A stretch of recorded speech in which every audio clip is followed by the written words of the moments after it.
सहनाववतु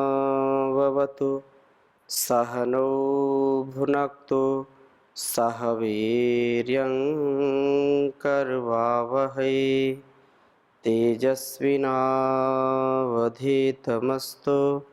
मा विद्विषावहै।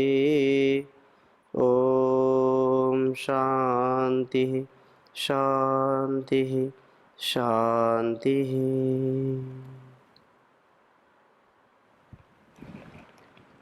वैदिक जीवन पद्धति के माध्यम से हम वेदोक्त वाणी व्यवहार का अवगाहन कर रहे हैं कल्याणी वेदवाणी में, और एक एक मंत्र एक एक शब्द जो हमारे संपूर्ण व्यवहार का आधार है,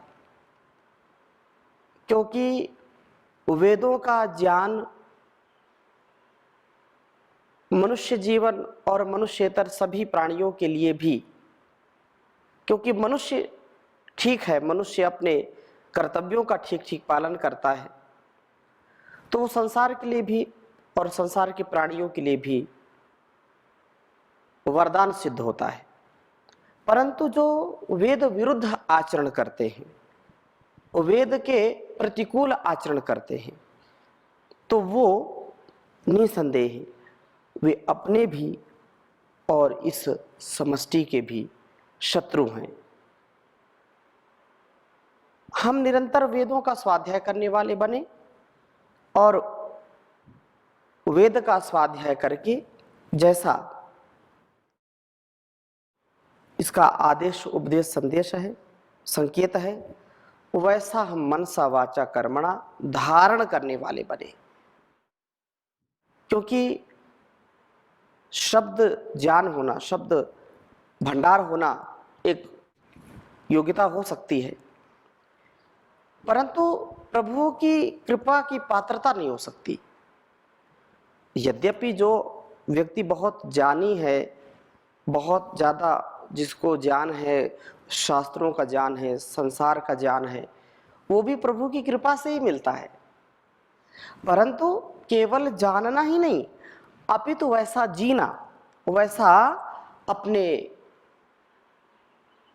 संस्कार में, अपने वाणी व्यवहार में उतारना, ये बात अत्यंत महत्वपूर्ण है। तो आज हम स्वाध्याय करेंगे ऋग्वेद के प्रथम मंडल के 135वें सूक्त के 7वें मंत्र का। बहुत ही सुंदर वेद मंत्र है। प्रथम वेद मंत्र मैं लिखता हूं, फिर चर्चा करूंगा। ओम अति वायो ससतो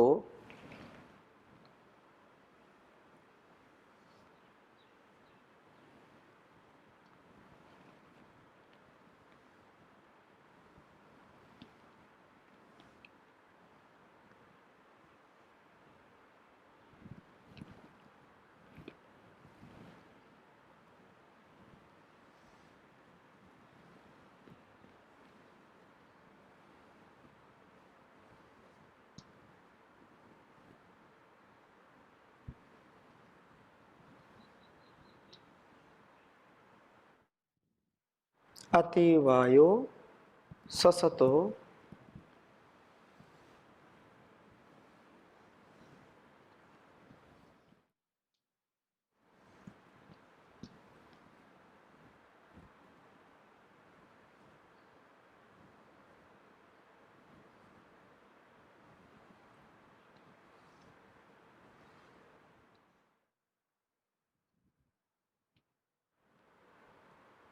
याहि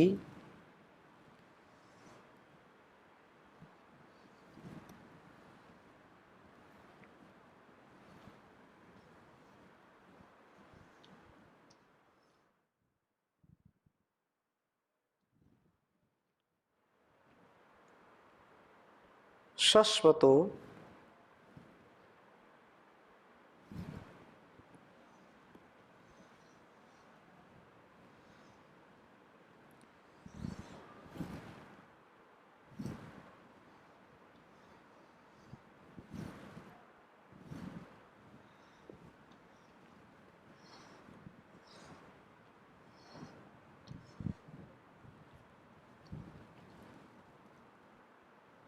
यत्र ग्रावा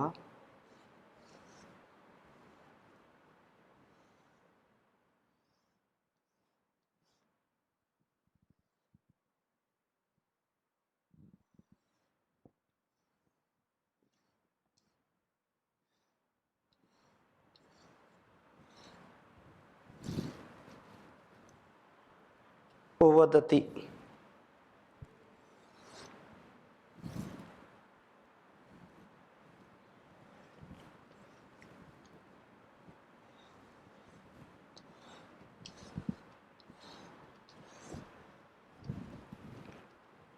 यत्र ग्रावा वदति तत्र गच्छन्तं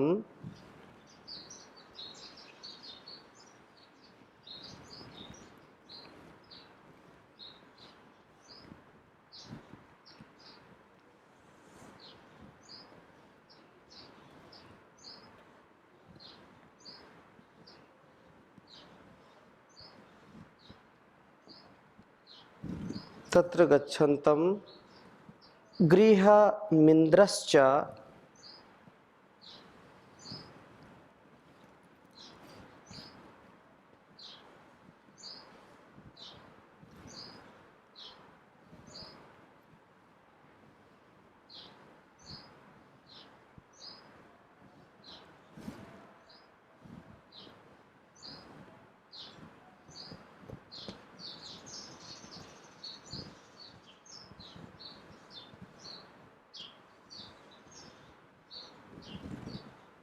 गृहमिन्द्रश्च गच्छतम्।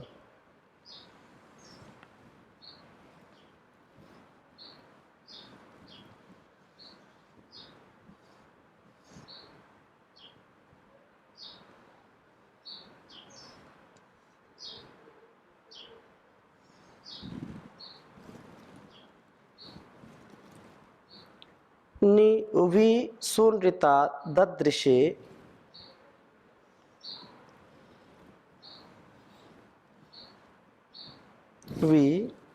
विसुनृता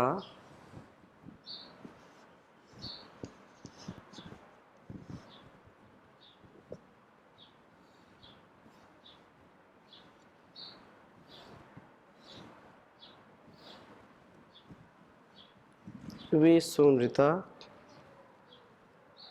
ददृशे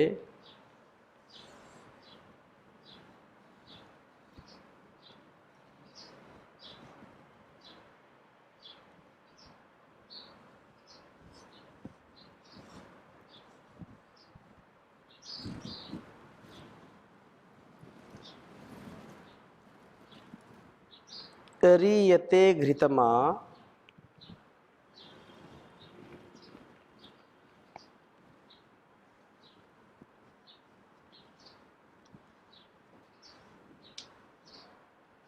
रीयते घृतमा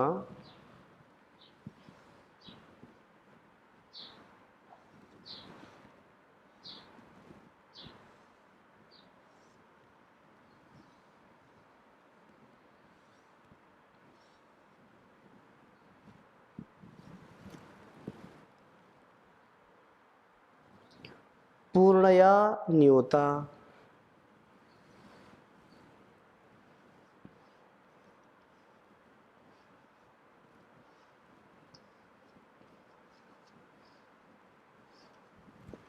पूर्णया न्यूताम्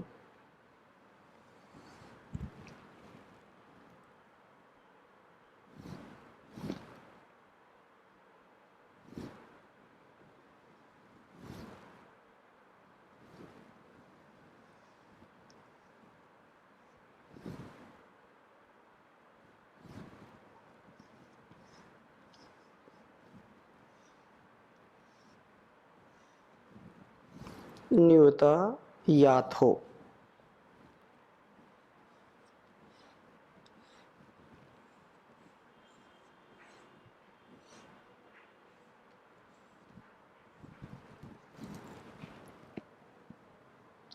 अध्वरमिन्द्रश्च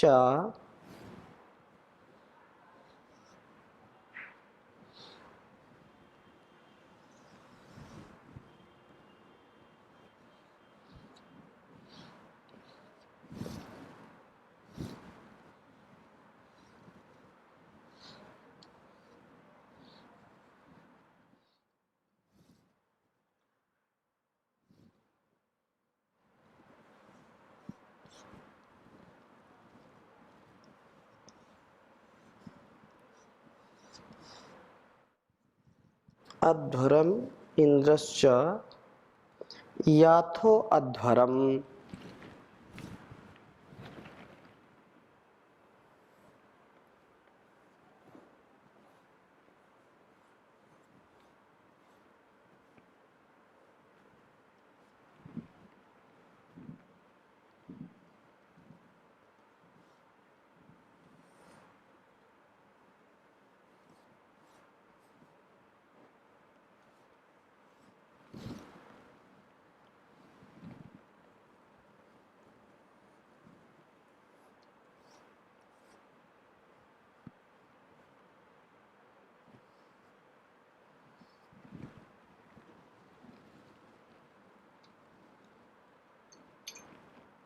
ऋग्वेद के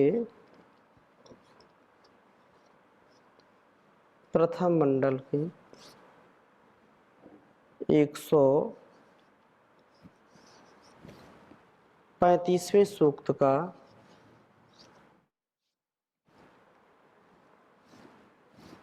7वां मंत्र है। ओम अतिवायो ससतो याहि शश्वतो यत्र ग्रावा वदति तत्र गच्छतं गृहमिन्द्रश्च गच्छतं वे सुनृता ददृशेरि यते घृतमा पूर्णया नियोता याथो अध्वरम इंद्रश्च याथो अध्वरम। बहुत ही सुंदर बात कही है। हे वायु, गतिशील जीव, तो शाश्वतः बहुत सस्तः सोते हुए पुरुषों को अति याही लांग कर आगे निकल जा। वायु जो गतिशीलता का प्रतीक है, वायु कभी रुकती नहीं है, वो सदा चलती रहती प्रवाहित रहती है। ऐसे ही मनुष्य का जीवन है। मनुष्य वही अपने लक्ष्य को प्राप्त कर पाता, वही आगे बढ़ पाता है जो सदा चलता रहता है।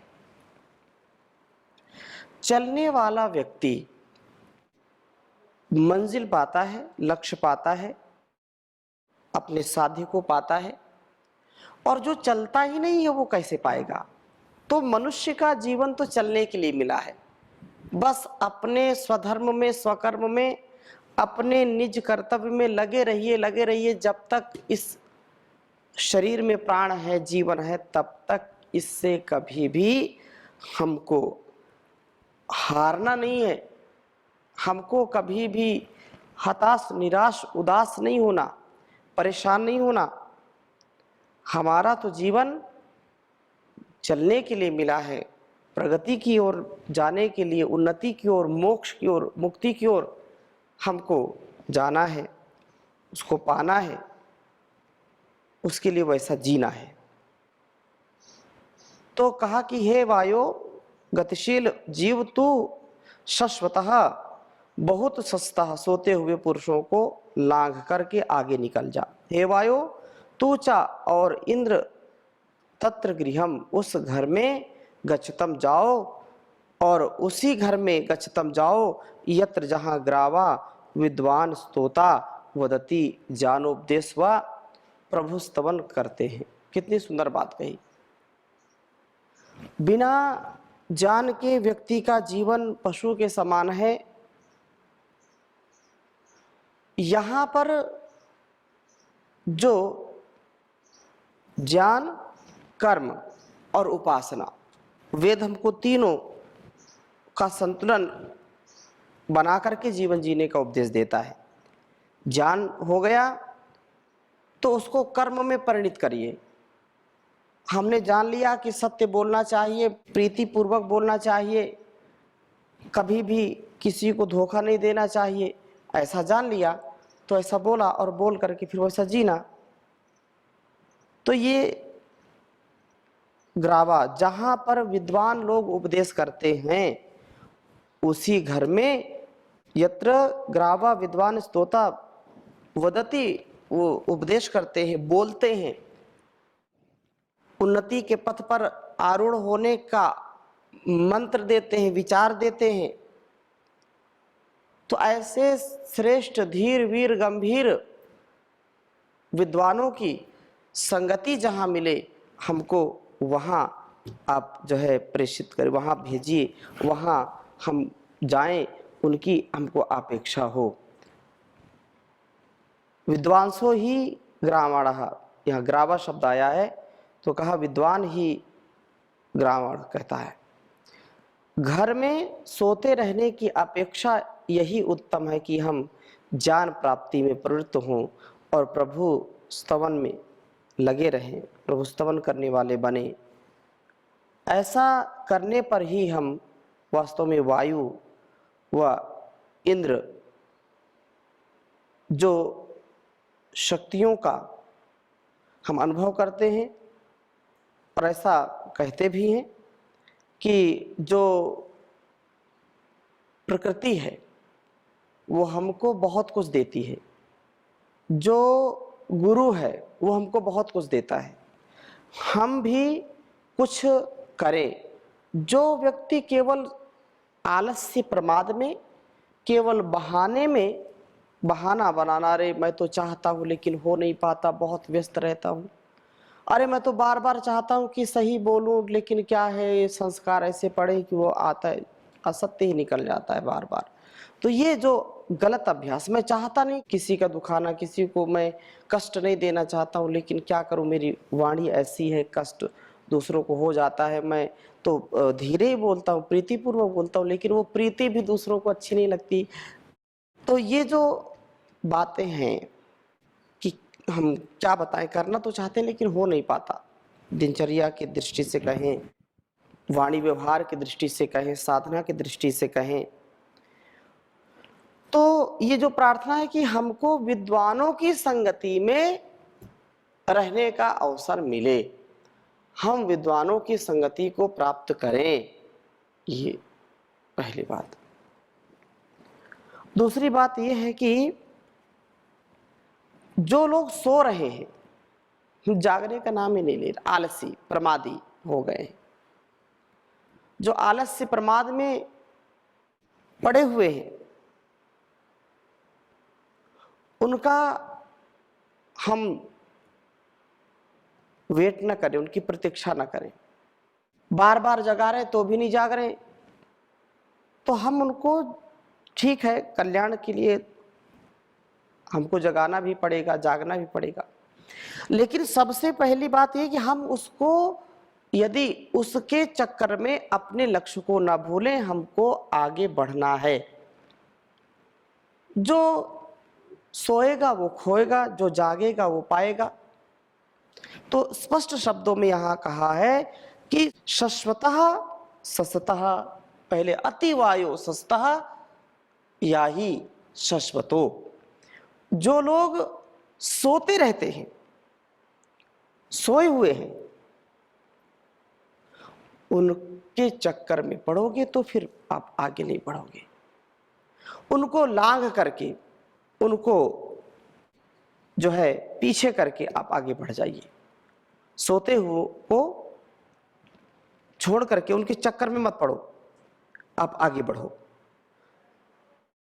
घर में सोए नहीं रहना, घर में आलसी बन करके नहीं रहना, उत्तम ज्ञान प्राप्त करके उत्तम ज्ञान सबको बांटना, उत्तम उत्तम उत्तम, यह ज्ञान प्राप्ति में प्रवृत्त रहें और प्रभु स्तवन करने वाले बने। ऐसा करने पर ही हम वायु तथा इंद्र बन पाएंगे। वायु बनिए, इंद्र बनिए, इंद्रजित बनिए।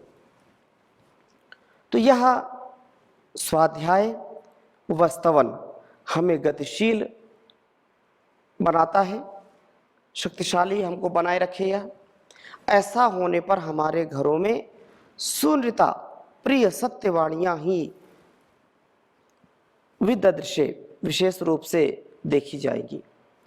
जो ये संकेत यहाँ किया है, तो ऐसा यदि हम उत्साह अपने स्वभाव में रखेंगे तो निसंदेह प्रिय सत्यवाणी अपने आप हमारे रसना पर, जीवा पर बैठ जाती है और वो फिर गुरु कृपा से, भगवान की कृपा से, वेद के आदेश संकेत से धीरे धीरे और यशस्वी होता चला जाएगा और विशेष रूप से उसका जो है जीवन देखा जाएगा। घृतम रीयते, वहाँ ज्ञान दीप्ति का प्रवाह होगा और हे वाणी और इंद्र, तुम दोनों पूर्णतया न्यूनता से रहित इंद्रिय अश्वों से अध्वरा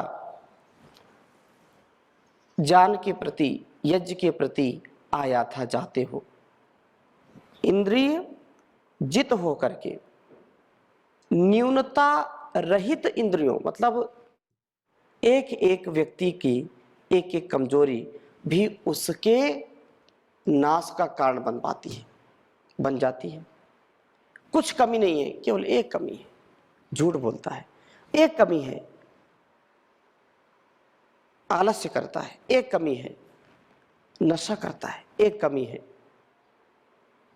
ऐसे एक एक, अगर ये बात ऐसी ही है जैसे कोई घड़ा पानी से भरा है, बहुत अच्छा घड़ा है, बहुत कीमती सोने का घड़ा है और उसमें अमृत भरा है, परंतु एक स्थान से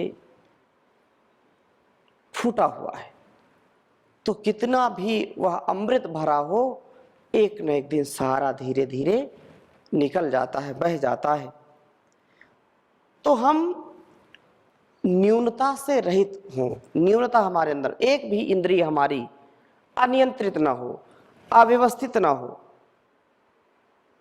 जब इस बात पर हम पूरा ध्यान रखेंगे तो निसंदेह उत्तम बनेंगे और अध्वरम, यज्ञ के प्रति आया था जाते हो, निश्चय से अध्वरम या था, यज्ञों के प्रति हो जाते हैं, यजशील बने रहे और यजशील बने रहने से हम वायु इंद्र बन जाते हैं, सत्य गतिशील सदा शक्तिशाली होते चले जाते हैं। हम सोए नहीं रहे, ज्ञान वाणियों का उच्चारण करें तथा प्रभु स्तवन में प्रवृत्त हो, हमारे घरों में सुनृत वाणियों का ही प्रयोग हो और सबके जीवन में दीप्ति का आधान हो।